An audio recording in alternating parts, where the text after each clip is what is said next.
welcome to an interesting and impact-filled interview with one of the best-selling authors in our country. He is married with 4 children. He is also a minister of the gospel in word and in songs. He runs a ministry called Healing Souls. And then he does a lot of things. He's very versatile, a music producer, a lot of things.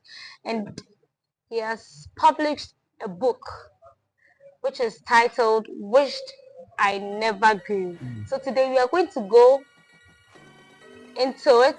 We are going to ask him a lot of questions, and at the end of this interview, trust me, you run to purchase one of the books. And so the first question we want to ask him is that what inspired him to write such a wonderful book? Thank you for the question, Osaebea. So Yeah. my name is Michael Alfonso. As Osaebea rightly said, and it's a privilege to be on your program, dear Osaebea. Um, the inspiration is quite a lot, no, but I want to come from this angle that I believe that a lot of people have actually said to themselves that they wish they never grew. And the summary of the book is just simple. Like you have to go through it to get to the crescendo of it. What I mean by that is that a lot of people, as children, some of us we grew up in the compound house, and we were having fun. We didn't know anything called differentiation. We didn't know anything called hatred. All we knew was pure love and pure joy and happiness. But as we grew, remember that you see that now we are living in separate worlds. As we grow, you see that there's the once upon a time person child that you actually shared bowl with. Now you need to go through certain protocols to have access to them. Some of them can even do the meanest things to you. Issues that's what we call the realities of life, losing of parents, losing of loved ones. So at a certain age, when you are pained by these experiences, it becomes a cry of everyone who is sensitive to that nature that you wish you had not gone. Mm, I've also said that to myself before. I know a number of you have also said that to yourself. But just like he's saying, as you go through life, things inspire you, death, birth, and all others. We want to also ask that how was the writing process like? Now that we've known what inspired him, how was the writing process like for it, him? it, was it was quite of a it was more of a memoir than writing a book to say, because there's no way you can write such a write-up without going through the process yourself.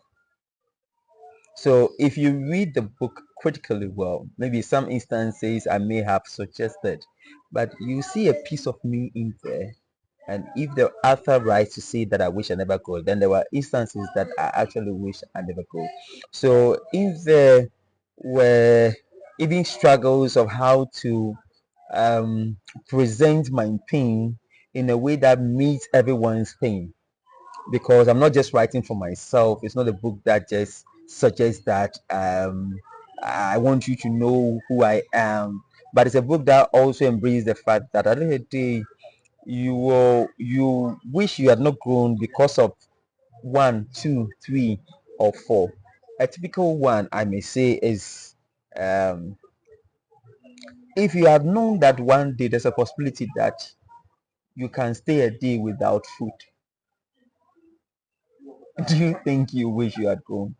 Because as children, all that we were enjoying was our parents providing for us without we knowing what they went through to actually, you know, provide what they go through to provide for us. I remember, fortunately or unfortunately for me, the first time I growing up, let me just take you through this. I think that's where it comes in. So growing up, I never understood when somebody said that I'm hungry or I am poor or I don't have money. It was not like that in my vocabulary, because by the special grace of God, no matter how he did it, my father was not in the country. at a very tender age. I never grew up with my father. Like I thought I was told that he was like this, he was like that. But I first saw my dad for myself, taking ownership of who the image of my dad was when I was about 10 years old. Oh, okay. 10. 10. So I virtually live with my mom and my siblings, and then my mom was a Christian, so I'm a church boy. So it was from church to school to home where it was sort of fun. The first time I heard somebody say that, or the first time I had to go on to say that I was, hey, I'm broke today, was when I think when I had given birth to my second one or something. That hey, that the reality, like I didn't have money, like my account was dry.